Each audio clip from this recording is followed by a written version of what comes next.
Hello student, welcome to my YouTube channel. आज का हमारा टॉपिक रहेगा रासायनिक बलगीति। आज का हमारा टॉपिक है रासायनिक बलगीति, जो चैप्टर 4 है। ठीक है, चैप्टर 4। चैप्टर 3 तक आपका जो सब क्लियर हो चुका है। चैप्टर 4 पढ़ेंगे आज हम सब। आज हम सब पढ़ेंगे रासायनिक बलगीति, जो आज हम सब वन शॉट में इसको क्लियर करेंगे। ठीक है, और इसका इंपॉर्टेंट क्वेश्चन भी देखेंगे कि एग्जाम में आए टाइप का कौन कौन क्वेश्चन है। ठीक है, तो यू आर रेडी। और आप सबको कंग्रेचुलेसन, हमारे इंडिया वर्ल्ड कप जीत चुका है। तो चलिए स्टार्ट करते हैं। सबसे फर्स्ट में हमारा है, अरे चल क्यों नहीं रहा है, रासायनिक बलगीति। ठीक है, फर्स्ट टॉपिक हमारा रासायनिक बलगीति के जितने भी नोट्स आपको टेलीग्राम पे बिल्कुल अवेलेबल मिल जाएंगे, और इसका डेफिनेशन अभी पढ़ेंगे हम सब। ठीक है, इसके बाद सेकंड टॉपिक हमारा अभिक्रिया की दर। ठीक है, क्या है, मतलब अभिक्रिया की दर या वेग क्या है। इसके बाद हमारा अभिक्रिया का वेग तथा नियम, अभिक्रिया का वेग, नियम तथा उसके वेग स्थिरांक। ठीक है, इसके बाद हमारा सबसे इंपॉर्टेंट आता है शून्य कोटि की अभिक्रिया। ठीक है, जिन बच्चों को ज्यादा नहीं पढ़ना, जिन बच्चों को सिर्फ इंपॉर्टेंट क्वेश्चन पढ़ना है, उनके लिए शून्य कोटि की अभिक्रिया कंफर्म। प्रथम कोटि की अभिक्रिया टिक मार ले, इंपॉर्टेंट है। अभिक्रिया की आणविकता या कोटि में अंतर, बिल्कुल इंपॉर्टेंट। ठीक है, ये जो तीन टॉपिक है, ठीक है, यहाँ से आप सब तीन टॉपिक नोट कीजिएगा। ये जो तीन टॉपिक है, एग्जाम में कंफर्म इन तीन टॉपिक में से तीनों टॉपिक का क्वेश्चन पूछ सकते हैं। आपके एनुअल एग्जाम हो, या आपके हाफ ईयरली हो, या आपके प्री बोर्ड एग्जाम हो, तो तीन टॉपिक आप सबको अच्छे से पढ़ना है। ठीक है, तो उससे पहले आप सबको ये तीन टॉपिक आना चाहिए। तीन टॉपिक पढ़ने से पहले आप सबको ये तीन टॉपिक आना बहुत जरूरी है। तो चलिए आइए स्टार्ट करते हैं। रासायनिक बलगीति होती क्या है। ठीक है, मतलब रसायन विज्ञान की वो शाखा है जो केमिस्ट्री है। ठीक है, विज्ञान की वो शाखा है जिसके अंतर्गत हम क्या करते हैं, रासायनिक अभिक्रियाओं की दर, ठीक है, और अभिक्रिया की क्रिया विधि एवं अभिक्रिया को प्रभावित करने वाले कारक आदि काम सब स्टडी करते हैं, उसको बोलते हैं रासायनिक बलगीति। ठीक है, मतलब जो रसायन, जो केमिस्ट्री है, ठीक है, केमिस्ट्री में जो हमारे अभिक्रिया की दर और उसमें जो क्रिया विधि होने वाली है, और उस जब कोई दर होती है, ठीक है, जब उसकी अभिक्रियाओं की दर और उससे जो अभिक्रिया की जो क्रिया विधि होने वाली है, उसकी वजह से जो प्रवाहित कारक होते हैं, उनके अध्ययन को हम सब क्या बोलते हैं, रासायनिक बलगीति। फर्स्ट टॉपिक हमारा ताप गुणांक। ठीक है, अब ताप से ऐसे ही पता चल रहा है कि टेम्परेचर। ठीक है, मतलब इसमें हीट कुछ होगा। ठीक है, तो किसी रासायनिक अभिक्रिया में 10 डिग्री, ठीक है, 10 डिग्री ताप में वृद्धि करने पर अभिक्रिया के वेग स्थिरांक में लगभग दोगुनी वृद्धि हो जाती है, और हमारे क्या कहलाते हैं, ताप गुणांक। ताप गुणांक किसे बोलते हैं, मतलब कोई भी हमारे, मतलब कोई भी हमारा केमिकल रिएक्शन हो रही है, ठीक है, जब उसके ताप को हम 10 डिग्री जब बढ़ा देंगे, तो उसकी अभिक्रिया में क्या हो जाती है, दो गुना। ठीक है, उसका जो वेग स्थिरांक होता है वो क्या हो जाता है, दो गुना वृद्धि हो जाती है, उसको बोलते हैं हम सब ताप गुणांक। जैसे यदि टी एन सेल्सियस पर ताप, तो अभिक्रिया का वेग स्थिरांक हमारा कितना है, के टी है। ठीक है, और 10 डिग्री ताप पर वेग स्थिरांक कितना हो जाता है हमारे, 10 ऐड हो जाएगा, तो क्या हो जाएगा, के टी प्लस 10 हमारा हो जाएगा। ठीक है, तो इसके अनुपात को क्या बोलते हैं, ताप गुणांक। यही है हमारा ताप गुणांक का फार्मूला। ठीक है, एग्जाम में 1 नंबर का पूछ सकते हैं, तो उसको नोट करें। इसके बाद हमारा दोहली ऊर्जा या देहली ऊर्जा। ठीक है, अब देहली ऊर्जा क्या है, कि जब अणुओं को के मध्य टक्कर होती है। ठीक है, जब अणु होते हैं, अणु क्या कहलाती है, जो परमाणु से मिलकर बने होती है, जो छोटे छोटे कण होते हैं। ठीक है, छोटे छोटे कण से हमारे क्या होते हैं, परमाणु बनते हैं। ठीक है, एटॉम्स बनते हैं, और एटॉम्स से हमारे क्या बनते हैं, मॉलिक्यूल, अणु बनते हैं। ठीक है, तो जब अणुओं की टक्कर होती है, तो उनमें अभिक्रिया होने लगते हैं। जब अणुओं का जब टक्कर होती है, तो उसमें अभिक्रिया होने लगती है, और इन अणुओं की टक्कर से प्रवाही नहीं होती, मतलब परंतु इन अणुओं की टक्कर से प्रवाही नहीं होती। टक्करों को प्रवाहीकारी होने के लिए एक न्यूनतम ऊर्जा की आवश्यकता होती है। मतलब एक दूसरे, मान लो अणु है, ठीक है, अब जब एक दूसरे टक्कर खाते हैं, इसमें कोई प्रभाव नहीं होता। प्रभाव तब होगा जब इसमें एक न्यूनतम ऊर्जा, ठीक है, एनर्जी दी जाएगी, तब जाके देहली ऊर्जा कहते हैं। ठीक है, यहाँ तक क्लियर हुआ, तीन टॉपिक क्लियर हुआ आप सबका। देहली ऊर्जा हमारा हो गया, और इसके बाद फिर हमारा हो गया ताप गुणांक और रासायनिक बलगीति। ठीक है, यहाँ तक नोट कर लीजिए। इसके बाद हमारा संकरीय ऊर्जा, जो एग्जाम में पूछता है। ठीक है, 1 नंबर में पूछ सकता है, अचानक से आ जाए तो फिर क्या करोगे, पढ़ लो इसको। ठीक है, तो अभिकारकों की औसत, ठीक है, नोट कीजिएगा, अभिकारकों की औसत ऊर्जा के अतिरिक्त वह ऊर्जा जो अभिक्रिया में संपन्न कराने में, ठीक है, प्राप्त होती है। मतलब अभिकारकों की जितनी औसत ऊर्जा अतिरिक्त, ठीक है, उसके अलावा जो अभिक्रिया को संपन्न कराने में जो हमको प्राप्त होती है, ठीक है, जिसके फलस्वरूप क्या होता है, प्रोडक्ट यानी उत्पाद का निर्माण होता है, उसको क्या बोलते हैं, संकीर्ण ऊर्जा। इसको ई ए से डिनोट करते हैं। ठीक है, इसको ई ए से डिनोट करते हैं, और संकीर्ण ऊर्जा का जो क्या हो जाता है, हमारे देहली ऊर्जा माइनस अभिकारक अणुओं की ऊर्जा। ठीक है, और अभिक्रिया की दर जो है 2 नंबर में पूछ सकता है आपसे। ठीक है, तो आप सब तैयार हो, अभिक्रिया का वेग, क्या अभी तक खुशी मना रहे हो, पढ़ाई भी कर लो थोड़ा। अभिक्रिया की वे क्या होती है हमारी इकाई समय में, ठीक है। यहाँ पर ए पॉइंट बिल्कुल लगाना मत भूलिएगा, इकाई समय में ए पॉइंट लगाना कभी मत भूलिएगा अभिक्रिया का वेग में, ठीक है, इकाई समय पर, ठीक है। ये जो इकाई समय यही आप सबका नंबर गेन करेगा, ठीक है। इस पॉइंट को लिखना बहुत जरूरी है। तो क्या हो जाएगा हमारे इकाई समय में जो अभिकारक, ठीक है, और अभिकारक क्या उत्पाद की सांद्रता में होने वाले चेंज, ठीक है। तो हमारे इकाई समय में अभिकारक या उत्पाद की सांद्रता में होने वाले जो चेंज होते हैं उसको क्या बोलते हैं, रासायनिक अभिक्रिया की दर। अब रासायनिक हमारा जो अभिकारक और उत्पाद क्या होती है, ठीक है, तो उसके बारे में चलिए जान। जैसे हमारा हो गया, जैसे ये H2+ हो, ठीक है, मान लीजिए, तो हमारा क्या बनता है 2H2O, ठीक है। तो ये जो हमारे क्या है हमारे क्लास 10th में आपने पढ़ा होगा, नहीं पढ़ा होगा तो फिर से पढ़ लो। ये हमारे अभिकारक है, ठीक है, और इससे जो हमें मिलता है जल, वो क्या हो जाता है हमारे उत्पाद, जिसको जब दोनों मिलते हैं तो उसको क्या बोलते हैं रासायनिक समीकरण। बट इसमें क्या है कि जो अभिकारक और उत्पाद में जो होने वाले चेंज, मतलब अभिकारक अभिकारक और उत्पाद में जो होने वाले चेंज होते हैं उसको बोलते हैं हम अभिक्रिया का वेग, ठीक है। यहाँ तक क्लियर हुआ, जिसको इंग्लिश में बोलते हैं रेट ऑफ रिएक्शन, ठीक है। अब इसको किससे डिनोट करते हैं, इसको डेल टी से डिनोट करते हैं, ठीक है। इसको डेल टी से डिनोट करते हैं जो समय अंतराल में अभिकारक या उत्पाद की सांद्रता में परिवर्तन क्या होते हैं हमारे डेल सी, ठीक है। तो अभिक्रिया का वेग का जो फॉर्मूला है क्या हो जाता है अभिकारक बट्टे उत्पाद की सांद्रता में परिवर्तन और समय में परिवर्तन। तो हमारा डेल आर बराबर क्या हो जाएगा हमारा डेल सी बट्टे डेल टी, अभिकारक का वेग, ठीक है। अभिकारक का वेग फिर से देखिए इकाई समय में अभिकारक, ठीक है, और उत्पाद की सांद्रता में जो चेंज होती है, ठीक है, उनके परिवर्तन में जो चेंज होती है उसको बोलते हैं रासायनिक अभिक्रिया rate of reaction. Clear, okay. एक कैप्सूल है, एक कैप्सूल नोट कीजिएगा कि अभिक्रिया का वेग का मात्रक क्या होता है, ठीक है। कैप्सूल करके इसको नोट कीजिएगा, अभिक्रिया का वेग का मात्रक क्या होता है, तो क्या होता है मोल प्रति लीटर में हो, तथा सेकंड में हो तो अभिक्रिया की दर वेग क्या हो जाती है हमारे मोल प्रति लीटर सेकंड होती है। अभिक्रिया की दर का मात्रक ये भी होता है कि वायुमंडल प्रति सेकंड। एग्जाम में शायद 1 नंबर का आपके ऑब्जेक्टिव क्वेश्चन में पूछ सकता है, ठीक है। अब अभिक्रिया का ताक्षणिक, ठीक है, ताक्षणिक दर क्या होता है, ये भी इंपॉर्टेंट है, ठीक है, एग्जाम की दृष्टि से ये भी इंपॉर्टेंट है। तो क्या होता है हमारा कि किसी निश्चित मतलब कोई कांस्टेंट टाइम होगा, ठीक है, उसका एक फिक्स टाइम होगा, ठीक है, किसी निश्चित समय पर जब अभिक्रिया की दर क्या कहलाते हैं, तात्विक दर कहलाती है। मतलब किसी निश्चय दम कि कोई कांस्टेंट टाइम पे अगर कोई अभिक्रिया हो रही है, ठीक है, तो उसको बोलते हैं तात्विक दर, ठीक है। अब इसको निश्चित समय को डेल टी से डिनोट करेंगे और अभिकारक के उत्पाद की सांद्रता को किससे डिनोट करेंगे, डेल सी से। तो हमारा तात्विक दर का फॉर्मूला क्या हो जाएगा, डेल सी बट्टे डेल टी। क्लियर, ठीक है। अब आगे चलते हैं हम सब।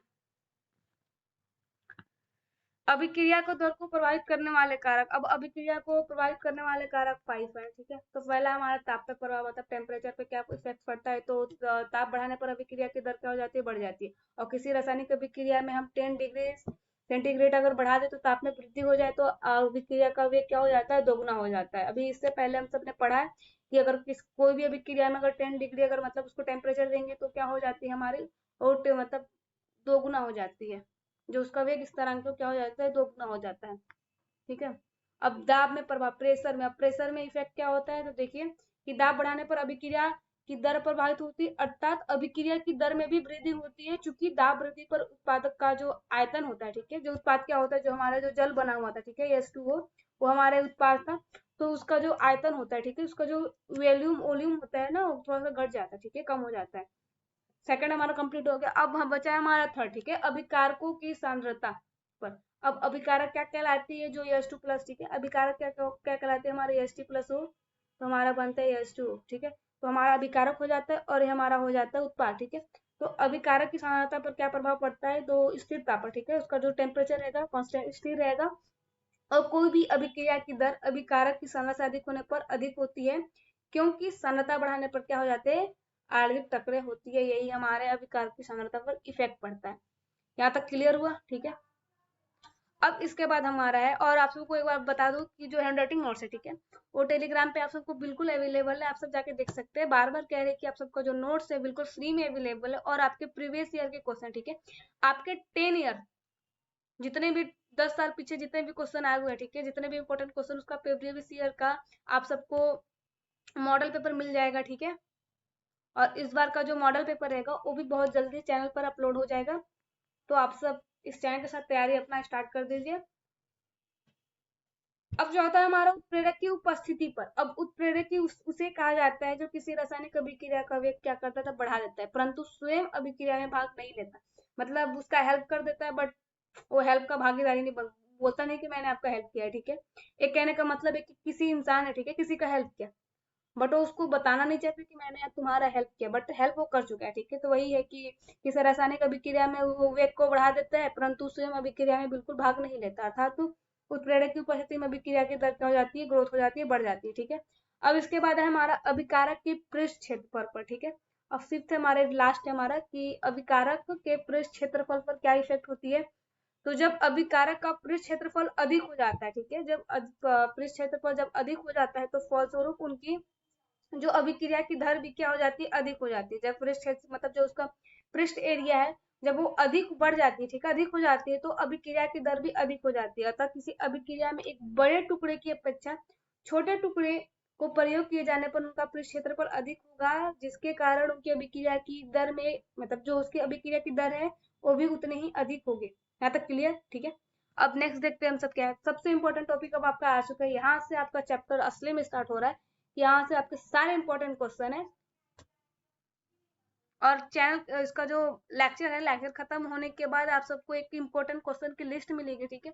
और ये लिस्ट आपको टेलीग्राम पर भी मिल जाएगी, और उस लिस्ट में जितने भी क्वेश्चन है, सारे क्वेश्चन अपने नोट्स में कर लीजिएगा, क्योंकि चैप्टर जो थर्ड है या फोर्थ है, ठीक है, बहुत इंपॉर्टेंट है रासायनिक बलगीति की, ठीक है। ये चैप्टर फोर्थ है हमारा, ठीक है। वेग नियम क्या होता है। वेग नियम के अनुसार अभिक्रिया का वेग, ठीक है, अभिक्रिया का वेग अभिकारकों की जो मोलर सांद्रता के गुणनफल के अनुक्रमानुपाती होती है। जो अभिक्रिया का वेग, ठीक है, अनुक्रमानुपाती का चिन्ह ऐसे लगता है, ठीक है। तो गुणनफल के अनुक्रमानुपाती है। यदि अभिक्रिया हमारा स्मॉल ए और capital A plus small B और जो कैपिटल बी है, तो क्या बनता है हमारा उत्पाद, ठीक है। माना अभिक्रिया का वेग ए, अब देखते हैं इसको निकालते कैसे, ठीक है। वेग की सांद्रता घात, ठीक है, इसको रो या पी बोल सकते हो, ठीक है, तथा इसको रो मत समझना, है पी है, ठीक है। बी की सांद्रता पर क्यू पर निर्भर करता है, तो हमारा क्या हो जाएगा, अभिक्रिया का वेग अनुक्रमानुपाती, ए की सांद्रता, ए की घात में क्या है हमारे पी, और बी की घात में क्या है हमारा क्यू। तो जब जब ए अनुक्रमानुपाती का चिन्ह हटता है तो क्या हमारा कांस्टेंट आ जाता है के, ठीक है। कांस्टेंट हमारा के आ जाता है, तो इस समीकरण को अभिक्रिया का वेग नियम कहते हैं, ठीक है। अब वेग स्थिरांक क्या कहलाती है, ये भी इंपॉर्टेंट टॉपिक है। वेग स्थिरांक क्या होती है, ठीक है। तो वेग स्थिरांक, जैसे हम इस समीकरण को लेते हैं, तो चूंकि अभिक्रिया की दर अभिकारकों के गुणनफल के क्या होते हैं, समानुपाती। तो समानुपाती का भी चिन्ह बिल्कुल डिट्टो ऐसा ही लगता है, ना अनुक्रमानुपाती में कोई चेंज होती है, ना समानुपाती, दोनों इक्वल ही होते हैं। इसको समानुपाती बोलो या अनुक्रमानुपाती बोलो, ठीक है। तो अभिक्रिया की दर समानुपाती, बस इसके घात में क्या हो जाता है, स्मॉल है, और इसमें स्मॉल बी है, उसमें क्या था, पी था और क्यू था, ठीक है। अब इसके बाद क्या हो जाता है हमारा, जब ये समानुपाती का चिन्ह हटता है तो क्या हो जाता है हमारा, के कांस्टेंट लग जाता है, ठीक है। जहां पर के हमारा क्या है, वेग स्थिरांक, स्थिरांक मतलब कांस्टेंट है, ठीक है। अब ए बराबर 1, बी बराबर 1 मोल प्रति लीटर हो, तो अभिक्रिया की दर क्या हो जाएगी हमारी, जब 1 1 हो जाएगी तो 1 इंटू के कितना होगा, के ही आएगा, ठीक है। यहाँ तक क्लियर है। अब इसके बाद नेक्स्ट है हमारा कुछ इंपॉर्टेंट है कि अर्थात अभिक्रियाओं की सांद्रता 1 मोल प्रति लीटर हो, तो अभिक्रिया का जो वेग स्थिरांक होगा, क्या मतलब अभिक्रिया की दर को ही वेग स्थिरांक कहते हैं, ठीक है। उपयुक्त सूत्र में आप देख सकते हैं, ठीक है। अब वेग स्थिरांक का मात्रक क्या होता है, ठीक है। तो वेग स्थिरांक का मात्रक अभिक्रिया की कोटि पर निर्भर करता है, ठीक है। जो वेग स्थिरांक का मात्रक होता है वो जो अभिक्रिया की कोटि है वेग स्थिरांक पर निर्भर करता है, ठीक है।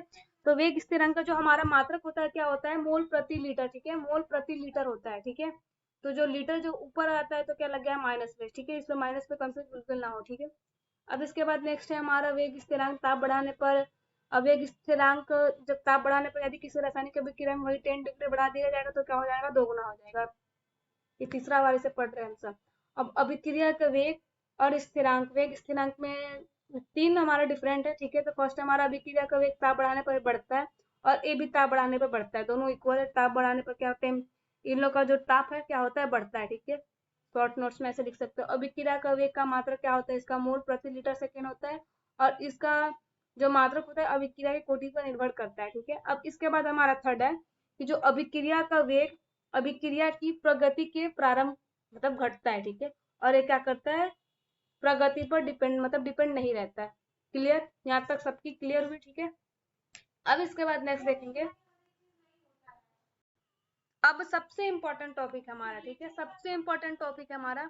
तो सबसे इम्पोर्टेंट टॉपिक स्टार्ट हो चुका है, तो कुर्सी की पेटी बांध लीजिए। अभिक्रिया की कोटि, शून्य कोटि की अभिक्रिया क्या कहलाती है, तो अभिकारक, ठीक है। शुरू से आप सब पढ़ता है कि कोई भी रासायनिक अभिक्रिया, कोई भी अभिक्रिया जिसकी दर क्या होती है, अभिकारक की सांद्रताओं पर डिपेंड नहीं रहती, अर्थात वो अभिक्रिया जिसकी दर अभिकारकों के सांद्रता की जो शून्य घात के अनुक्रमानुपाती हो, उसको क्या बोलते हैं हम सब, शून्य कोटि की अभिक्रिया। शून्य नाम से ही पता चलता है कि जो उसके अभिकार, जो अभिक्रिया जिसकी दर अभिकारकों की जो सांद्रता क्या हो जाती है, शून्य होती है, ठीक है। तो उसको बोलते हैं हम शून्य कोटि की अभिक्रिया। अब शून्य कोटि की अभिक्रिया का जो एक चीज आप सबको कैप्सूल के नाम पे देने वाले हैं, ठीक है, तो आप सब इसको नोट कीजिएगा। तो आप लोग कैप्सूल पे इसको नोट करेंगे, शून्य कोटि की अभिक्रिया में जो अभिकारकों की सांद्रता चेंज करने पर वेग के मान में कोई चेंज नहीं होता है, ठीक है। ये आपसे पूछ सकता है, ठीक है। और जो शून्य कोटि की अभिक्रिया का जब आप सब डिफिनेशन करोगे तो क्या लिखोगे, तो जो इसमें जो नोट है, ठीक है, वही लिखोगे। कोई भी मतलब जो उसके सांद्रताओं की घात क्या हो जाती है, शून्य हो जाती है, तो हमारे क्या कहलाते हैं, शून्य कोटि की अभिक्रिया। बिल्कुल एग्जाम में बिल्कुल ऐसे लिखना है, एग्जाम में क्वेश्चन आ रहा है, 100% आ रहा है। और अभिक्रिया की कोटि, ठीक है, अभिक्रिया की कोटि भी एग्जाम में आ रही है, ठीक है। इससे पहले अभिक्रिया की कोटि आपने पढ़ा है, अभी पढ़ा नहीं है, ठीक है। अभिक्रिया का वेग का मात्रक भी पूछ सकता है, इसका जो डिफिनेशन है ये भी पूछ सकता है। और एक क्वेश्चन पूछ सकता है आपसे अभिक्रियाओं का ताक्षणिक दर, ठीक है। और एक हमारा संक्रिय ऊर्जा था जो था, ठीक है, जो एक हमारा संक्रिय ऊर्जा था वो भी एग्जाम में आ रहा है, ठीक है। आपके एग्जाम में संक्रिय ऊर्जा बहुत बार पूछ चुका है, संक्रिय ऊर्जा एग्जाम में आएगा, कन्फर्म है, ठीक है। अब इसके बाद जो हम सब देखने वाले हैं, चलिए आइए देखते हैं। शून्य कोटि के अभिक्रिया का एग्जाम्पल जैसे हमारा H2 की Cl2 की क्रिया, ठीक है। तो H2 और Cl, जब Cl2 की जब अभिक्रिया सनलाइट में की जाती है, ठीक है, जब तो क्या बनता है हमारे हाइड्रोक्लोरिक, ठीक है।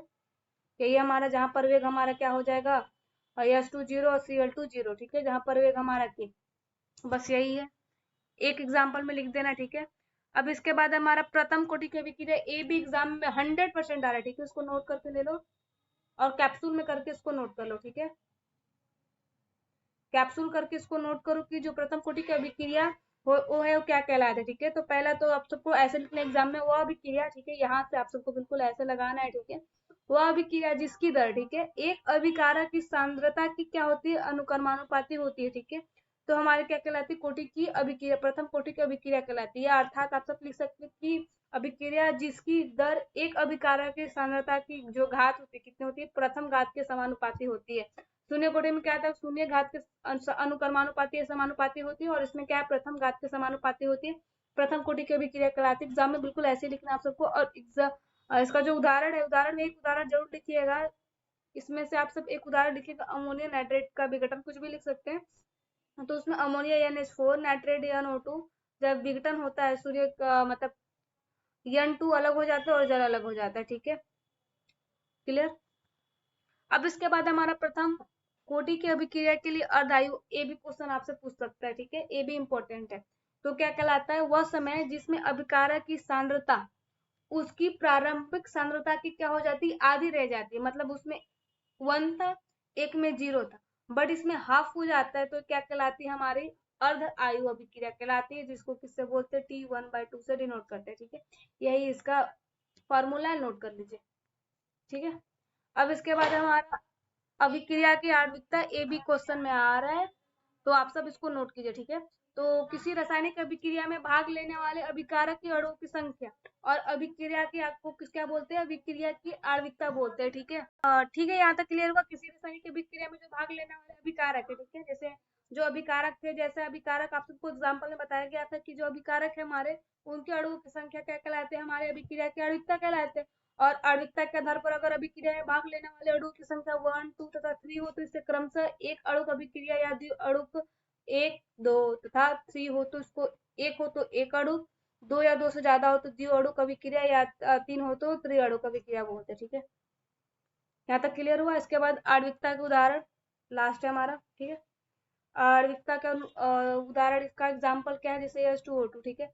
तो H2 अलग हो जाता है और K2O2 अलग हो जाता है। अब इसमें क्या होता है कि सभी क्रिया में जो ऑक्सीजन का केवल एक अणु ही अभिक्रिया में भाग लेता है, इसको क्या बोलते हैं, अणुता बोलते हैं। एक एग्जाम्पल इसका क्लियर हुआ, ठीक है। और ये हमारे एक ऐसा मूवमेंट है जो 17 साल बाद आया है, ठीक है।